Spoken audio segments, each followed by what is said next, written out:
I am still a little sick, but hey, we back at it. I always come back. I think Chance is one of the most fascinating rappers out there because you can make the argument that one album changed the course of his career for the rest of his life, and it changed it for the worse. The Big Day was such a bad album, it convinced a lot of people that Chance was always a bad artist. All that goodwill that was built up from his mixtapes are all just magically gone because of one singular bad album. It didn't help that multiple other things happened that kind of cemented this downfall. A lot of them I can't really get into for the sake of time, and also because I want this to be a quick video. And you add upon the fact that he waited 6 years to drop the follow-up to Big Day. A lot of things really did add up to this man's downfall. And it's not like people were willing to give him a break either.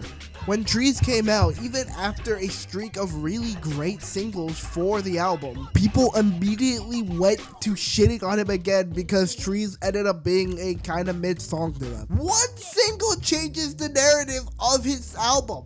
Think about that. Bad artists don't even get that treatment. What I'm trying to say was there was a clear vendetta against Chance because of this album, and I think that is unfair. Chance clearly has a lot to prove if he even wants a remnant of a comeback. This album has to be good, no matter what. So, did Starline live up to expectation? No. But I think it's a pretty good album that does do enough to bring back interest into Chance, and dare I say, is enough to possibly revive his career.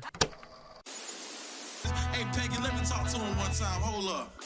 I think Starline, while having a lot of really high highs, also has some pretty low lows. And not Big Day low lows, but lows that kind of make this album in the middle kind of feel like a massive drag. Let me start with the good, because there is a lot of good in this album. I absolutely adore the first few tracks. Outside of Draytonia, which is fine, Starside intro is such a heavenly opener. Ride is really smooth. I think that one in particular is pretty underrated. No More Old Men is great.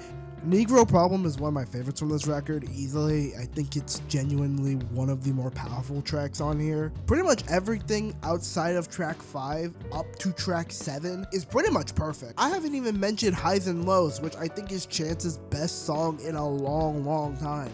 I haven't heard it when it came out, but I think it's genuinely really beautiful song about taking the good with the bad, and Joey Badass gives a really heartwarming verse on it. To talk about the highs and lows, the ups and downs, the friends that I had to hide to come around. I think a lot of the album is quite fantastic in the start, but I think the main issue comes at the middle of the track list, where it becomes a lot more inconsistent.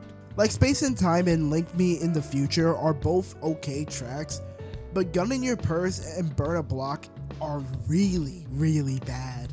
I actually think Gun in Your Purse is okay up till the Young Thug and Tia verses, where I feel like they're just so out of place on this song. Thug doesn't even try with his verse, he just does not care. I need a trunk, I need some big shit. I need brown, old Louis, I feel like a bum, feel like a daddy. I'm about to join a shootout, nigga, I told my mama. I say. And Burn Your Block is just really annoying. It's not to the point where it's Big Day bad, but in my opinion, it sounds really bad and sounds like the worst of acid raps. Ironically, the one song I really did enjoy from this run was Tree, the song that everyone didn't like.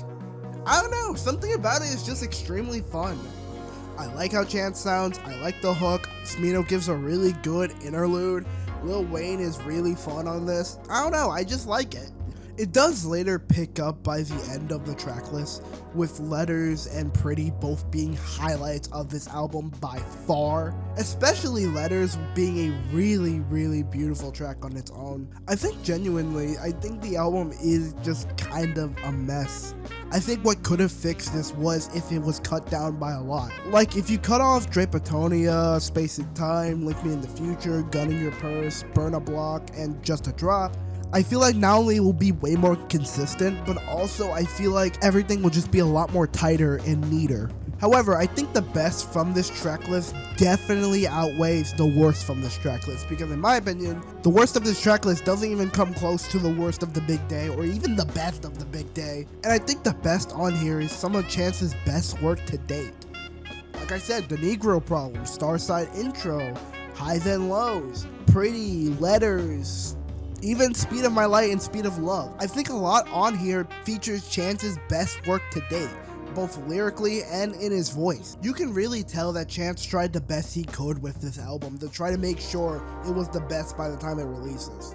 And I do think he kind of overdid it with the track list especially, because it does feel way too overbloated.